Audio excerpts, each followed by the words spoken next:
नमस्कार, बहुत स्वागत है आप सभी का। मैं हूं आपके साथ कमरुद्दीन खान। 28 सीटों पर होने वाले उपचुनाव को लेकर अब सियासी पारा चढ़ने लगा है। बीजेपी और कांग्रेस अपनी चुनावी तैयारियों को लेकर अंतिम रूप दे रहे हैं। बीजेपी की लिस्ट तैयार है, बस उस पर हाई कमान की मुहर लगनी बाकी है और इसलिए खुद सीएम शिवराज सिंह चौहान दिल्ली पहुंच चुके हैं। तो वहीं कांग्रेस की 4 सीटों पर अब तक पेंच फंसा हुआ है। जल्द ही कांग्रेस भी अपना पत्ता खोलने वाली है और ऐसा माना जा रहा है कि कांग्रेस आज अपनी आखिरी सूची जारी कर सकती है। उपचुनाव को लेकर दावों का माइंड गेम भी खेला जा रहा है। उपचुनाव से जुड़ी तमाम खबरों को लेकर हाजिर हूं मैं इस खास पेशकश में उपचुनाव खराड़।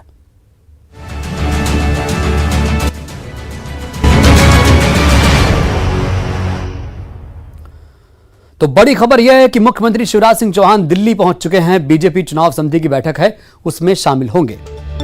शाम 6 बजे बीजेपी मुख्यालय में बैठक होगी। पीएम मोदी, जेपी नड्डा भी बैठक में मौजूद रहेंगे और उम्मीदवारों के नामों पर फैसला हो सकता है। लिस्ट पर मुहर लग सकती है। आपको बता दें कि जो बिहार विधानसभा चुनाव है उसके उम्मीदवारों को लेकर और जो मध्य प्रदेश में उपचुनाव है, बीजेपी उनके उम्मीदवारों के नामों का ऐलान करेगी और इस पर जो लिस्ट बनाई गई है उस पर मुहर लग सकती है। तो बड़ी खबर, सीएम का दिल्ली दौरा है और वो शाम 6 बजे की बैठक में शामिल होंगे। इसके अलावा जो लिस्ट है उस पर मुहर लग सकती है। तो इस वक्त की सबसे बड़ी खबर आपको बता रहे हैं, मुख्यमंत्री शिवराज सिंह चौहान दिल्ली पहुंच चुके हैं और आपको बता दें कि जो नाम हैं फाइनल हैं, लेकिन उस पर अभी मुहर लगना बाकी है। 25 सीटों पर नाम तय हो चुके हैं और बाकी जो 3 सीटें हैं, जौरा, आगरमालवा और ब्यावरा, इन तीनों सीटों पर भी पेंच फंसा हुआ था और ऐसा माना जा रहा है कि सारी सीटों पर मंथन के बाद आज नामों का ऐलान हो सकता है। लिस्ट पर फैसला आज आ सकता है। और ज्यादा जानकारी के साथ हमारे संवाददाता दिल्ली से अशरफ काजमी जुड़े हैं। अशरफ, क्या ताजा जानकारी बैठक को लेकर और इस बैठक में आज क्या कुछ बड़े फैसले लिए जा सकते हैं? देखिए कमरुद्दीन, बड़े फैसलों में तो बिहार विधानसभा चुनाव है, उसके नामों का ऐलान कर दिया जाएगा। ये देखना पड़ेगा कि आज बिहार विधानसभा चुनाव की कितनी सीटों पर उम्मीदवारों का ऐलान करती है बीजेपी। साथ साथ आज जब केंद्रीय चुनाव समिति की बैठक है तो उपचुनाव है। मध्य प्रदेश की 28 सीटों पर भी नामों पर चर्चा की जाएगी। एक तरह से ये कहा जा सकता है कि करीब करीब नामों को अंतिम रूप दे दिया जाएगा। हालांकि सूची जारी होने पर संशय है। जो सूत्र बता रहे हैं कि सूची सिर्फ बिहार विधानसभा चुनाव की जारी होगी। मध्य प्रदेश के और छत्तीसगढ़ एक सीट पर जहां पर मरवाही में उपचुनाव होना है उसके लिए शायद बाद में सूची जारी करी जाएगी, लेकिन नामों पर अंतिम फैसला आज कर लिया जाएगा क्योंकि 28 सीटें हैं और छत्तीसगढ़ की एक सीट है। बिल्कुल अशरफ, तो आपने बड़ी बात कह दी कि सूची तैयार हो चुकी है, लेकिन संशय इस पर अभी भी बरकरार है कि सूची कब जारी होगी। बहुत बहुत शुक्रिया आपका अपडेट देने के लिए।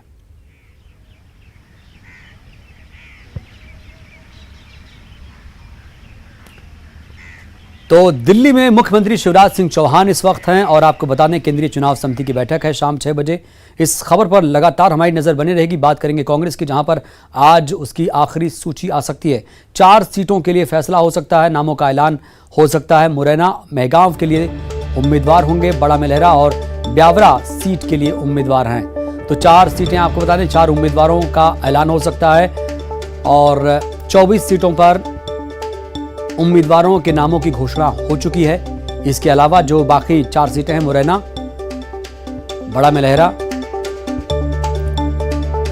मेहगांव और ब्यावरा, ये 4 सीटें हैं जिस पर लगातार मंथन चल रहा है कांग्रेस में।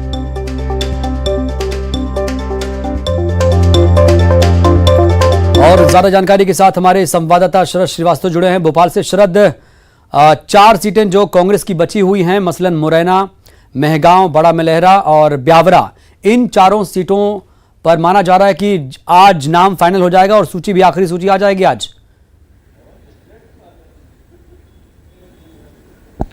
बिल्कुल, देखिए कयास इसी बात के लगाए जा रहे हैं क्योंकि लगातार जो मंथन का दौर है वो भी जारी है। कल भी ये बात कही गई थी कि हो सकता है कि कल ही सूची आ जाए, क्योंकि जो मुकुल वासनिक हैं वो यहाँ पर आए थे, उन्होंने यहाँ भी मंथन किया। फिर उसके बाद में पीसीसी चीफ की एक बैठक भी हुई वीडियो कॉन्फ्रेंसिंग के ज़रिए दिल्ली में। उसमें भी कहीं ना कहीं इन प्रत्याशियों को लेकर जो 4 सीटें हैं उनका मंथन किया गया, लेकिन अभी तक अंतिम मोहर नहीं लग पाई है। यही वजह है कि 4 सीटें अभी भी ऐसी हैं जिन पर नाम फाइनल करना बाकी है।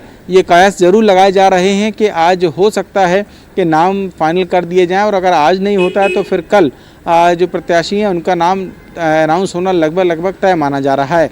दरअसल इसके पीछे की वजह ये है क्योंकि ये ऐसी सीटें हैं जहां पर कल भी हम चर्चा कर रहे थे कि जो दावेदार हैं वो कहीं ना कहीं कांग्रेस के अंदर के भी कई दावेदार हैं, और कुछ चेहरों के बीजेपी से भी कांग्रेस में शामिल होने की अटकलें सियासी गलियारों में चल रही हैं। तो संभवतः इस बात पर कश्मकश है कि आखिरकार जो प्रत्याशी है वो किसी पैराशूट लैंडिंग करने वाले को टिकट देना ठीक रहेगा, या अपनी ही पार्टी के अंदर जो दावेदार हैं उनमें से किसी को देना ठीक रहेगा। इस तरीके के जो चर्चा हैं वो चल रही हैं, और उम्मीद यही की जा रही है कि आज अनाउंस हो सकता है, और आज नहीं तो कल ये लगभग 100% तय है कि अनाउंसमेंट हो जाएगा। बिल्कुल। शरद, ब्यावरा सीट की अगर बात करें तो ब्यावरा राजगढ़ जिले की सीट है, और ऐसे में दिग्विजय सिंह का अपना एक असर वहां पर है। तो क्या दिग्विजय सिंह का भी अपना एक असर इस उम्मीदवार की घोषणा में रहेगा, उनका एक हस्तक्षेप भी रहेगा?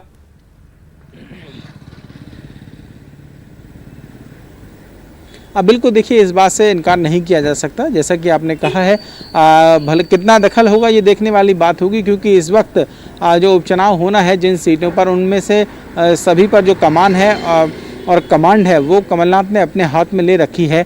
हालांकि जो ब्यावरा की सीट है वो किसी नेता के दल बदल की वजह से खाली नहीं हुई है, वहाँ पर कांग्रेस के विधायक का निधन हुआ जिस वजह से वो सीट खाली हुई है। लिहाजा एक तरीके से सहानुभूति भी कहीं ना कहीं कांग्रेस को वहाँ पर मिलने की संभावना है। तो देखना होगा कि दिग्विजय सिंह का कितना दखल रहता है, और क्या कांग्रेस पार्टी किसी ऐसे प्रत्याशी को चयन कर पाती है जिसको लेकर उन्हें लगता हो कि सहानुभूति रहेगी और वो सीट कांग्रेस के लिए सुरक्षित हो सकती है। चलिए, बहुत बहुत शुक्रिया आपका शरद, तमाम जानकारी हम तक पहुंचाने के लिए, एनालिसिस करने के लिए। तो उपचुनाव के रण के बीच पूर्व मुख्यमंत्री कमलनाथ की शक्ति की भक्ति देखने को मिली। जबलपुर पहुंचे कमलनाथ ने सबसे पहले सिविक सेंटर स्थित बगलामुखी मंदिर में पूजा अर्चना की, जहां शंकराचार्य स्वामी स्वरूपानंद सरस्वती महाराज के निजी सचिव सुबुधानंद महाराज और ब्रह्मचारी चैतन्यानंद ने विधि विधान से पूजा संपन्न कराया। पूजन के दौरान पूर्व वित्त मंत्री तरुण भनोत, विधायक विनय सक्सेना समेत कांग्रेस के पदाधिकारी भी मौजूद रहे। कमलनाथ ने मां बगलामुखी में पूजा अर्चना कर उपचुनाव में जीत का आशीर्वाद मांगा है। पूर्व मुख्यमंत्री कमलनाथ मां के दर्शन के बाद जगत गुरु शंकराचार्य स्वामी स्वरूपानंद सरस्वती से भी मिलने पहुंचे और उनका भी आशीर्वाद लिया। सियासी उठापटक के बीच प्रमुख सियासी दल के नेता का भक्ति रस में डूबना साफ करता है कि 28 सीटों पर होने जा रहे उपचुनाव को लेकर सियासी दल चुनावी दांव पेंच से लेकर आध्यात्म और भक्ति का भी सहारा लेने से नहीं चूक रहे हैं। तंत्रोक्ति विधि से निर्मित मां बगलामुखी के मंदिर पर पूजन अर्चना से साफ है कि चुनावी रणभेरी में जीत पाना दोनों ही दलों के लिए अब सबसे महत्वपूर्ण है।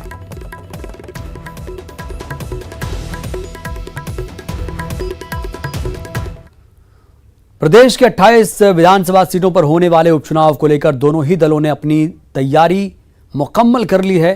कांग्रेस ने जहां 24 सीटों पर अपने प्रत्याशी घोषित कर दिए हैं, वहीं बीजेपी ने अनौपचारिक तौर से 25 उम्मीदवारों का नाम आगे कर दिया है। सबसे दिलचस्प मुकाबला चंबल की 8 सीटों पर है, जहां सिंधिया समर्थक ही आमने सामने हैं, क्योंकि सिंधिया के कांग्रेस छोड़ने के बाद कई सिंधिया समर्थक बीजेपी में नहीं गए, वो कांग्रेस में बने हैं। खुद कमलनाथ ने उनको इनाम के तौर पर इन 8 सीटों पर उम्मीदवार घोषित कर दिया है, जिससे मुकाबला दिलचस्प हो चुका है।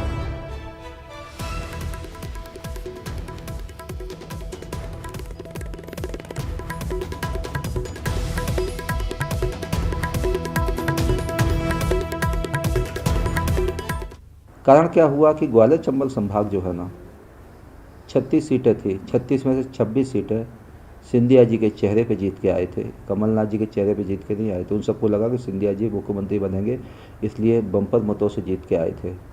जैसे भिंड मुरैना में मैं अकेले जीता बीजेपी से, बाकी लोग सब कांग्रेस के जीत के आए थे। अब इनके पास कोई आदमी नहीं थे, कोई चेहरे थे नहीं, कमलनाथ जी के पास तो कुछ था नहीं, क्योंकि मध्य प्रदेश को उन्होंने क्या चरागाह समझ के रखा है, क्योंकि मध्य प्रदेश से अटैचमेंट भी नहीं है, कोई उनकी गलती भी नहीं है। जिनके खून में कांग्रेस का डीएनए है, यदि इन्हें जाना होता तो सिंधिया गए थे, उस समय चले जाते सिंधिया के साथ। ये लोग गए नहीं, मजबूती से कांग्रेस के झंडे को थाम के और लोगों को भी इन्होंने जाने से रोका। देखिए, पहली बात तो ये है कि जो सिंधिया समर्थक नहीं थे, जो लोग निष्ठावान गांधी परिवार में कांग्रेस पार्टी में अपनी निष्ठा रखते हैं, उनको सर्वे के आधार पर माननीय कमलनाथ जी ने, मुकुल वासनिक जी ने, सारे नेताओं ने टिकट दी है। सिंधिया के साथ जो थे वो चले गए, अब जो है वो सब कांग्रेस के साथ हैं और कांग्रेस के झंडा के नीचे कांग्रेस को मजबूत करने का काम करेंगे और चुनाव जीत।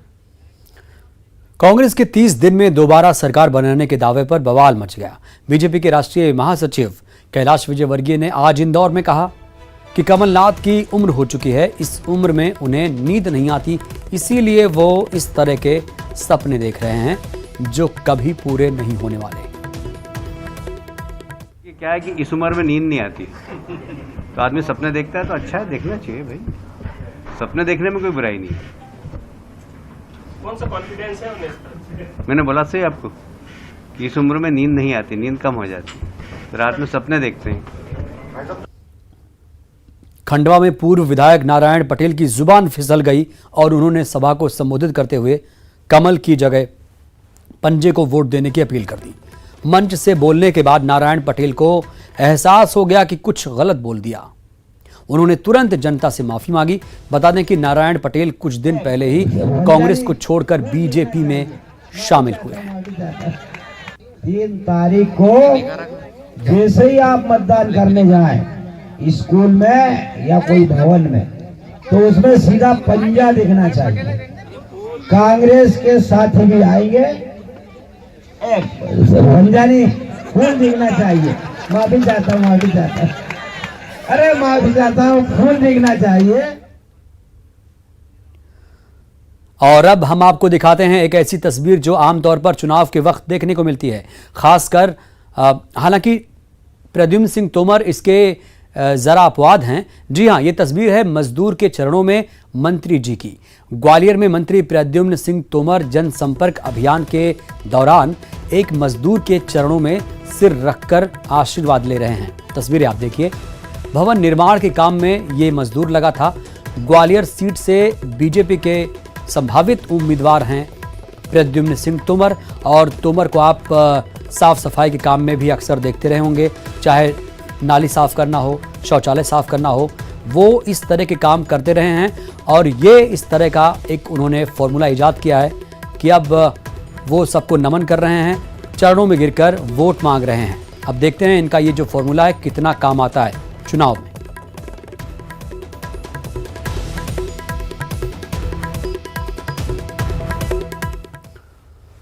ब्रेक के बाद हाजिर हूं इस वक्त की बड़ी खबर रायपुर से। मरवाही उपचुनाव की उल्टी गिनती शुरू हो चुकी है। कांग्रेस में प्रत्याशी चयन की प्रक्रिया, उम्मीदवारों को लेकर जोर आजमाइश हो चुके हैं। गुलाब सिंह, अजीत सिंह, के ध्रुव दौड़ में हैं।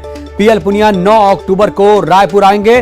तो बड़ी खबर, उम्मीदवारी को लेकर जोर आजमाइश कांग्रेस में चल रही है। गुलाब सिंह, अजीत सिंह, के ध्रुव, 3 नाम मरवाही सीट से आ रहे हैं। पीएल पुनिया हालांकि 9 अक्टूबर को रायपुर आएंगे और उसके बाद फैसला होगा कि कौन इसके लिए उपयुक्त है। तो मरवाही उपचुनाव की उल्टी गिनती शुरू हो चुकी है।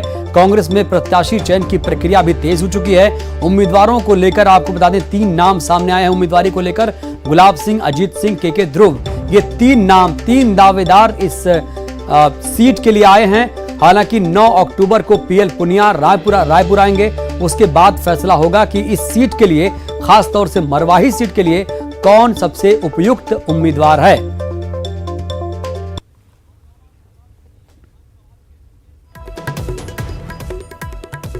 तो मरवाही उपचुनाव में आपको बता दें इस बार जोर आजमाइश शुरू हो चुकी है कांग्रेस की तरफ से। इस सीट के लिए 3 दावेदार खुलकर सामने आ चुके हैं, जिसको सुलझाना भी कांग्रेस के लिए एक चुनौती से कम नहीं है। 3 नवंबर को उपचुनाव है और 10 नवंबर को नतीजे आएंगे। छत्तीसगढ़ के कैबिनेट मंत्री शिव डहरिया ने अपने विवादित बयान पर सफाई दी। उन्होंने कहा कि उनके बयान का गलत मतलब निकाला गया। उनके कहने का यह मतलब नहीं था। दुष्कर्म कहीं भी हो अमानवीय है। ऐसी घटना दुखद और मानवता के खिलाफ है। आज के पत्रकार वार्ता में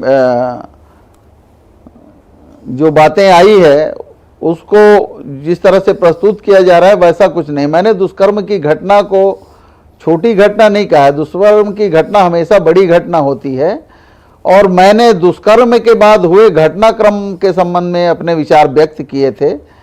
दुष्कर्म के संबंध में अपने विचार व्यक्त नहीं किए थे। तो कृपया मेरे इस बयान को सुधार कर प्रस्तुत करने का कष्ट करें।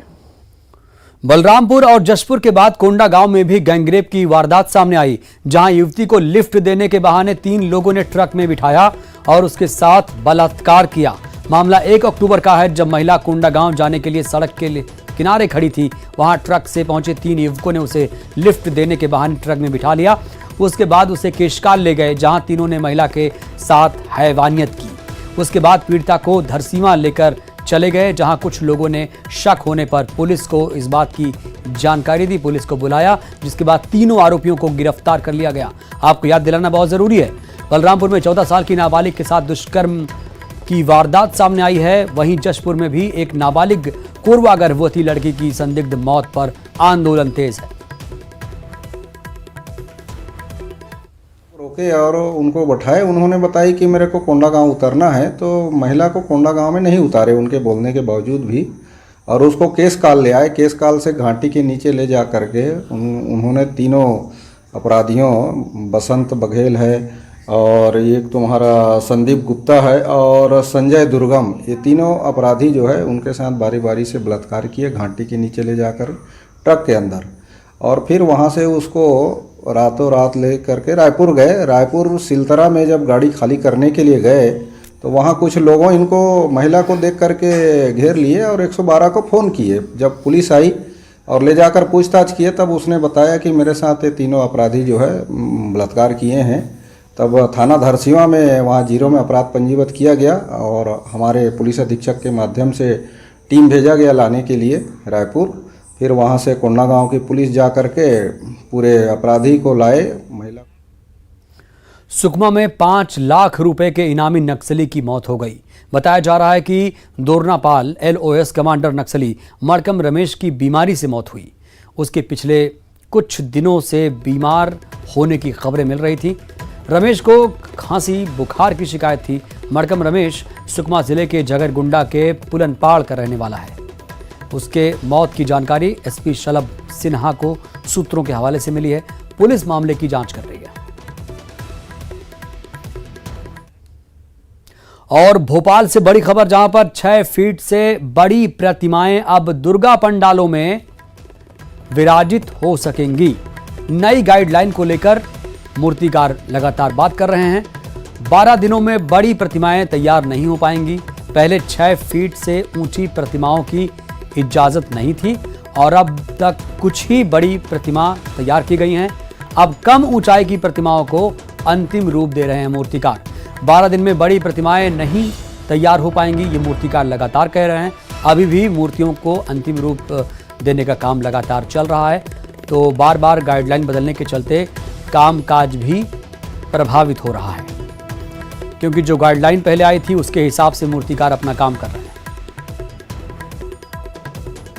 मूर्तियों को अंतिम रूप देने में जुटे हुए हैं, लेकिन दुर्गा उत्सव के कुछ दिन ही बाकी हैं। लेकिन इससे पहले मूर्तिकारों की मूर्ति तैयार करने को लेकर जो गाइडलाइन है सरकार, जिला प्रशासन बार बार बदल रही है। ऐसे में जो मूर्तिकार है वो जरूर असमंजस में है, क्योंकि इससे पहले जो गाइडलाइन जारी हुई थी उसमें ये कहा गया था कि जो दुर्गा प्रतिमाएं हैं वो 6 फीट से ज्यादा की ऊंची नहीं होंगी, यानी 6 फीट से कम की जो प्रतिमाएं हैं वो तैयार की जाएंगी। और यही वजह है कि मूर्तिकारों ने इस बार बहुत कम संख्या में 6 फीट से ज्यादा की जो ऊंची मूर्ति हैं वो तैयार की थी। लेकिन जो 6 फीट से बड़ी प्रतिमाएं तैयार की गई थी उसमें मूर्तियों में स्टिकर चस्पा कर दिया गया था कि ये प्रतिमाएं अब बेची नहीं जाएंगी, यानी पंडालों में 6 फीट से ज्यादा की जो ऊंची प्रतिमाएं हैं वो स्थापित नहीं होंगी, लेकिन लगातार विरोध के बाद अब जो मूर्तियों को लेकर जो जिला प्रशासन की गाइडलाइन है उसमें बदलाव किया गया है। यानी अब दुर्गा पंडालों में इस बार 6 फीट से ज्यादा की बड़ी प्रतिमाएं तैयार हो सकेंगी। लेकिन यहाँ पर सवाल यही है कि अब दुर्गा उत्सव में 14 से 15 दिन बाकी है, ऐसे में इतने कम समय में 6 फीट से ज्यादा की जो ऊंचाई की प्रतिमाएं वो तैयार कैसी होंगी और मूर्तिकार कैसे इतने जल्दी इन प्रतिमाओं को तैयार करेंगे। इस बार हमारे साथ जो मूर्तिकारों ने जाने कि भैया ये बताइए आप लोग कहाँ से आए हैं और सरकार ने अब जो गाइडलाइन में बदलाव किया कि इतने जल्दी बड़ी प्रतिमाएं तैयार हो जाएंगी? इतना जल्दी बड़ी प्रतिमा तैयार करने में तो हम लोगों को दिक्कत होगा। अभी इतनी सारी छोटी मूर्ति भी बन चुकी है, सरकार का 6 फीट का हाइट बोलने से हम लोग का काम रुक सकता भी नहीं। बड़ी मूर्ति अभी तैयार, बड़ी मूर्ति को तैयार तो करने पड़ेगा, जो पहले बना हुआ था उसी को। हम लोग को दिक्कत हो रहा है नाइट डे नाइट करके। इस बार ज़्यादा अधिकतर अभी काम उठाने के चक्कर में रात तक 3-3, 4-4 बजे तक काम करना पड़ रहा है अभी, इसीलिए दिन कम बचे, मूर्ति भी दे देना है। तो बहुत कम दिन मिले हैं अब आपको? बहुत कम ही दिन मिला है। काम भी बहुत कम मिला? काम भी कम मिला है, बहुत दिन मिला, बड़ी मूर्ति बिल्कुल मिल रहा है नहीं। तो वही दिक्कत है, तैयारी नहीं होंगी। तैयारी जितना पहले से बना चुका था वही हो सकता है, नया मूर्ति कहाँ से करो, इतने दिन तो कम बचे है। देखिए, पिछले 2.5 महीने से संस्कृति बचाओ मंच समस्त हिंदू संगठनों के साथ मिलकर ये प्रयास कर रहा था। हमने मुख्यमंत्री जी को भी ज्ञापन दिया, माननीय गृह मंत्री जी को ज्ञापन दिया, सांसद प्रज्ञा सिंह ठाकुर जी को ज्ञापन दिया, और कहीं ना कहीं उन्होंने जब गाइडलाइन में परिवर्तन किया तो वो हम लोगों के कारण ही किया है कि हमने उनसे निवेदन किया कि सालों से यहाँ पर बड़ी बड़ी प्रतिमाएं बैठती आ रही। गाइडलाइन कल जारी हुई है, ये तो ठीक है, नई प्रतिमाएं नहीं बन पाएंगी, लेकिन हमने जैसे आप देख रहे हैं संस्कृति बचाओ मंच की 15 फीट की प्रतिमा जो है वो हमारी निर्मित हो चुकी थी, सिर्फ उसमें काम बाकी था, शासन ने उसमें नंबर लिख दिया था इसलिए काम रुक गया था। तो 12 दिन के अंदर ये काम हो जाएगा और बाकी अन्य नई प्रतिमाएं तो ये लोग निर्माण नहीं कर पाएंगे। कैमरामैन क्लान सिंह के साथ Ranjana Dubey, news 18 Bhopal. Bharat heavy electricals limited को सरकारी भूमि इसलिए दी गई ताकि ज्यादा से ज्यादा लोगों को रोजगार मिल सके, लेकिन BHEL ने सरकारी जमीन पर लग्जरी गोल्फ कोर्स बना डाला। इसे लेकर अब सवाल उठ रहे हैं। 5 रत्नों में शामिल BHEL के सरकारी जमीन के दुरुपयोग का मामला सुर्खियों में है। BHEL की एक ही बड़ी औद्योगिक इकाई भोपाल में है। सरकारी भूमि पर इसके अलावा छोटी बड़ी दूसरी इकाइयां लगाने का काम अब तक किया ही नहीं गया, बल्कि सरकारी भूमि पर इस कदर दुरुपयोग किया गया कि रोजगार देने की जगह पर लग्जरी गोल्फ कोर्स बना दिया गया। BHEL ने गादिया में उद्योग बनाने के लिए मिली 45.79 एकड़ जमीन पर गोल्फ कोर्स बना डाला। गोल्फ कोर्स बनाने के बाद न सिर्फ BHEL कई आयोजन करा चुका है, बल्कि उसने शासन से गोल्फ कोर्स की जमीन को मुद्रीकरण के लिए अनुमति भी मांगी है। अब वो विषय तो अब अभी आपने बात ध्यान में लगाई डाली है, हम उसको असेस करवाएंगे और वैसे वो विभाग मेरे पास नहीं, क्योंकि ये हेवी इंडस्ट्री डिपार्टमेंट में इंडस्ट्रियल पॉलिसी में आता है, उस पर मैं चर्चा जरूर करूँगा and I will come back to you some other time. 5 रत्नों में शामिल BHEL को काफी सरकारी जमीन दी गई है। मकसद था औद्योगिक इकाइयां लगें और MP के लोगों को रोजगार मिले, लेकिन BHEL लगभग 58 सालों के बाद भी सरकारी भूमि का उपयोग औद्योगिक इकाइयां लगाने में नहीं कर सका है। BHEL ने 6000 एकड़ में से महज 3121 एकड़ भूमि का ही अब तक उपयोग किया है। इस मामले पर कांग्रेस का कहना है कि औद्योगिक भूमि के दुरुपयोग पर कार्रवाई करनी जरूरी है। स्पष्ट है, जिस नीति के तहत इस जमीन को दी गई थी कि लोगों को रोजगार कैसे उत्पन्न हो, ताकि ये शहर के बीच में बेशकीमती जमीन इसीलिए दी जाती है कि लोगों के विकास के लिए और कहीं ना कहीं रोजगार मुखी चीजें हों। आज गोल्फ कोर्स की बात है तो लगभग नगण्य लोग मध्य प्रदेश में और यहाँ पे गोल्फ खेलने के और गोल्फ के शौकीन लोग हैं। स्पष्ट है इसका जो प्रोविज़न होना चाहिए वो औद्योगिक विकास के लिए, औद्योगिक इकाइयों के लिए, ताकि कहीं ना कहीं रोजगार उत्पन्न हो, मध्य प्रदेश के लोगों को रोजगार मिले। पर BHEL हो या सरकारें हो, उनके खुद के प्रोविज़न से भटकते हुए उन जमीनों का गलत और दुरुपयोग कर रही है। अगर उनका उपयोग उनके पास नहीं हो पा रहा तो कई नई विकास की योजनाओं के लिए, कई अलग चीज़ों के लिए उनका उपयोग करना चाहिए। BHEL का ये पहला मामला नहीं जब सरकारी जमीन के दुरुपयोग का मामला सुर्खियां बटोर रहा है, बल्कि इससे पहले भी BHEL कई बार औद्योगिक उपयोग के लिए दी गई जमीनों का उपयोग दूसरे कामों में कर चुका है। ऐसा लगता है जैसे BHEL अब लोगों को रोजगार देने के अपने उद्देश्य से भटक गया है। रंजना दुबे, न्यूज़ 18 भोपाल। इस बुलेटिन में इतना ही। ताज़ा तरीन खबरों के लिए आप देखते रहिए न्यूज़ 18 मध्य प्रदेश छत्तीसगढ़। नमस्कार।